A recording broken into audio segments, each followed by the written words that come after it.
Students, how are you? I hope you are fine and enjoying the videos. In this video, we cover the factor affecting investment और capital decision. बच्चों, पिछली previous video में मैंने आपको बताया था कि फाइनेंशियल मैनेजमेंट होती क्या है, उसके बाद हमारे पास कौन कौन से डिसीजन आते हैं। तो उसमें से मैंने आपको इन्वेस्टमेंट, कैपिटल बजटिंग डिसीजन और वर्किंग कैपिटल डिसीजन कराया था।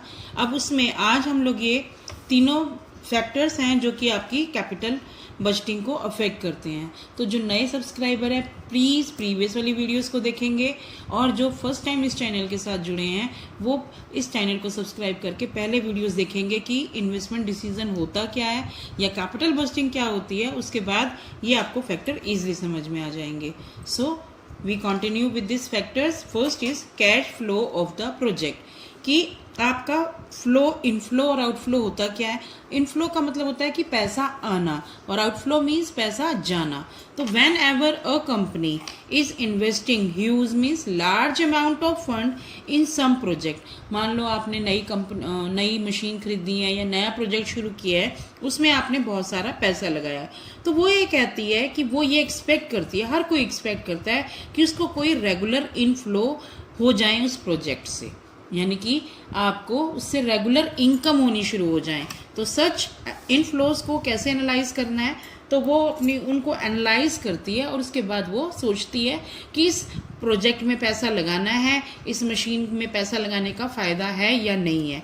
फॉर एग्जाम्पल, मान लो एक प्रोजेक्ट ए है और एक आपने बी प्रोजेक्ट लिया है। एक प्रोजेक्ट में पैसा लगाने के बाद आपका एस्टिमेटेड एनुअली कैश इनफ्लो, यानी कि हर साल आपको 10 लाख रुपए मिलेंगे 4 साल तक। समझ में आ रही है बच्चों कि एक प्रोजेक्ट में आपने पैसा लगाया, उसकी इनफ्लो कि हर साल आपको 10 लाख रुपए मिल जाएंगे 4 सालों तक।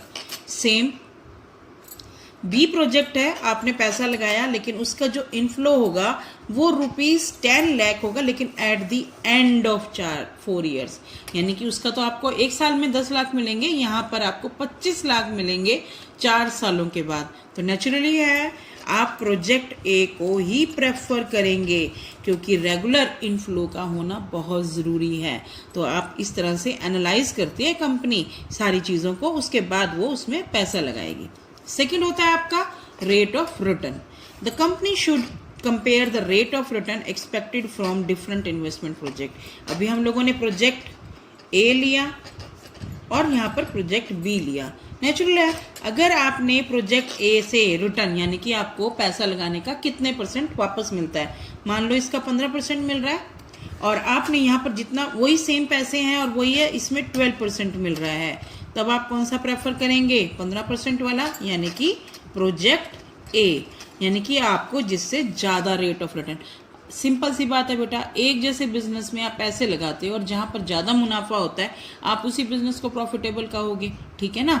तो यहाँ पर रेट ऑफ रिटर्न का मतलब होता है कि आपने जितनी इसमें पैसे लगाए हैं उसमें किस में ज़्यादा मिलता है। लास्ट है आपका इन्वेस्टमेंट क्राइटेरिया इन्वॉल्व, कि क्या इन्वेस्टमेंट क्राइटेरिया इन्वॉल्व है इसमें। The decision to invest in a particular project involves a number of calculation. Investment criteria से नंबर ऑफ कैलकुलेशन की जाती हैं। कैसे? कि रिगार्डिंग अमाउंट ऑफ इन्वेस्टमेंट, भी कितने पैसे लगाने हैं हमने, उसके ऊपर कितना इंटरेस्ट पड़ेगा, कैश इनफ्लो कितनी है, रेट ऑफ रिटर्न कितना है। तो ये सारी चीज़ें देखते हैं तो हम पैसा लगाते हैं।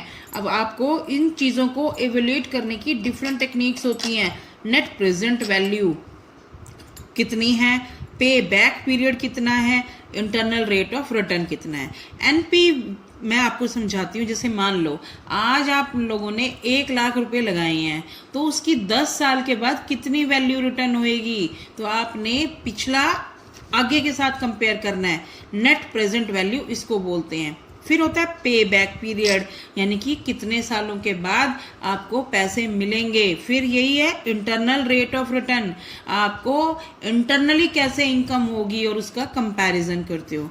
I hope you understand all the 3 factors which affect on capital budgeting. ठीक है बच्चों, तो अगर आपको वीडियो पसंद आई हो तो इसको लाइक कीजिए, शेयर कीजिए और subscribe the channel for more videos. Thank you.